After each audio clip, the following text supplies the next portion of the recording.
Kitchen ക്യാപ്റ്റനെതിരെ പൊട്ടിത്തെറിക്കുകയാണ് രാവിലെ തന്നെ നൂറയ്ക്കൊക്കെ ഇന്നലെ രാത്രി ഡിന്നർ കൊടുത്തില്ല. അവരിന്നലെ ലേറ്റായിട്ടാണ് ലഞ്ച് കൊടുത്തത്. 6 മണിയായപ്പോഴാണ് ലഞ്ച് കൊടുത്തത്. അതുകൊണ്ട് കിച്ചൺ ടീം വിചാരിച്ചെന്ന് ഇനി ആരും ഡിന്നർ കഴിക്കത്തില്ലെന്ന് എന്നാണ് അക്ബർ പറയുന്നത്. എന്നിട്ട് അക്ബർ നൈറ്റ് ആരും കാണാതെ, അനിമോൾ മാത്രമേ കണ്ടോളൂ, ആരും കാണാതെ ആഹാരം അക്ബറും നിവിനും കൂടെ കഴിക്കുകയും ചെയ്തു. ബാക്കി എല്ലാവരും ഇന്നലെ രാത്രി അത്താഴ പ്രശ്നമായിരുന്നു. അതിനെ ചൊല്ലി അനീഷും സംസാരിക്കുന്നുണ്ടായിരുന്നു. പക്ഷേ ഇപ്പം നൂറ ഭയങ്കര ചൂടിലാണ്, എനിക്ക് വിശക്കുന്നത്, രാത്രിയിലും ഭക്ഷണം തന്നില്ല, രാവിലെ ഇത്ര സമയമായിട്ട് നിങ്ങൾ ഭക്ഷണം ഉണ്ടാക്കാതെ ഇവിടെ ഇരിക്കുന്നതിൻ്റെ കാരണം എന്തുവാന്നൊക്കെ ചോദിക്കുന്നു. നിവിൻ അവിടെ മാറിയിരുന്ന് ചായ കുടിച്ചുകൊണ്ടിരിക്കുന്നു. ഒന്നും ഈ പറയുന്ന ഒന്നും ശ്രദ്ധിക്കാതെ അവരെ അല്ല എന്നുള്ള രീതിയിലാണ് നിവിൻ്റെ ഇരിപ്പ്. നിവിനൊക്കെ രാത്രി ഭക്ഷണം കഴിച്ചിട്ടിരിക്കുകയാണ്. അപ്പോൾ അവർക്ക് വിശപ്പില്ലല്ലോ. നിങ്ങൾ വേണോ വേണ്ടായോ എന്ന് ചോദിക്കണമായിരുന്നു. ലേറ്റായിട്ട് ഭക്ഷണം കഴിച്ചാൽ ഭക്ഷണം ഇനി നിങ്ങൾക്ക് വേണമെന്ന് ചോദിക്കണം. അത് നിങ്ങളുടെ കടമയാണ്. നിങ്ങളത് ചെയ്യാതെ നിങ്ങൾ തന്നെ ഇങ്ങനെ അങ്ങ് തീരുമാനിച്ചാൽ എങ്ങനെ? ഞങ്ങളെ പട്ടിണി കിടേണ്ട കാര്യം എന്താ? ഇതാണ് കിച്ചൺ ടീം എന്ന് പറഞ്ഞ് നൂറ ഭയങ്കരമായിട്ട് പൊട്ടിത്തെറിക്കുകയാണ്.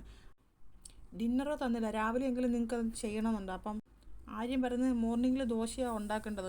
അപ്പം നിങ്ങൾക്ക് ദോശ ഉണ്ടാക്കണമെങ്കിൽ നിങ്ങൾക്ക് ഞങ്ങളടുത്ത് പറഞ്ഞുകൂടെ, ഞങ്ങൾ സഹായിക്കത്തില്ലേ എന്ന് ചോദിക്കുമ്പോൾ നിങ്ങൾ ആരും ചെയ്യും. നിങ്ങൾ എപ്പോഴെങ്കിലും കിച്ചണിൽ കയറി എന്തെങ്കിലും ജോലി ചെയ്യുന്ന കണ്ടിട്ടുണ്ടോ? പിന്നെ നിങ്ങൾക്ക് എങ്ങനെ അറിയാമെന്ന് എനിക്കെങ്ങനെ അറിയാം? നിങ്ങൾക്കറിയാമോ? നിങ്ങൾ ജോലി ചെയ്യുന്ന കണ്ടാലല്ലേ നിങ്ങൾക്ക് ജോലി ചെയ്യാൻ അറിയാമെന്ന് എനിക്കറിയാവുള്ളൂ എന്ന് പറയുന്നു.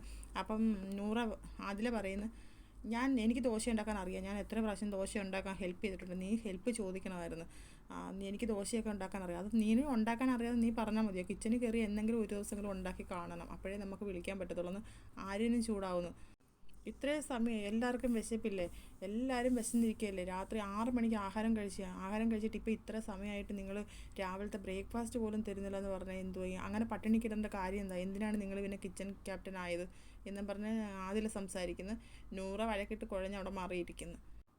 അക്ബർ പറയുന്ന ഭക്ഷണം ഉണ്ടായിരുന്നു ബാലൻസ്, അപ്പോൾ അത് നമ്മൾ പറയാൻ വിട്ടുപോയി, അത്രയേ ഉള്ളൂ. നമ്മൾ പറയാൻ വിട്ടുപോയി, അത് സത്യമാണെന്ന് പറയുന്നു. ഇപ്പം പറഞ്ഞിട്ട് കാര്യമില്ലല്ലോ, അത് നിങ്ങൾ അന്നേരം പറയണമായിരുന്നു എന്ന് പറയുന്നു. അതിലെ നൂറയും അതിലേക്ക് നന്നായിട്ട് വിശക്കുന്നു. അതുകൊണ്ട് അതിൽ ഭയങ്കരമായിട്ട് ചൂടായിട്ടാണ് സംസാരിച്ചത്.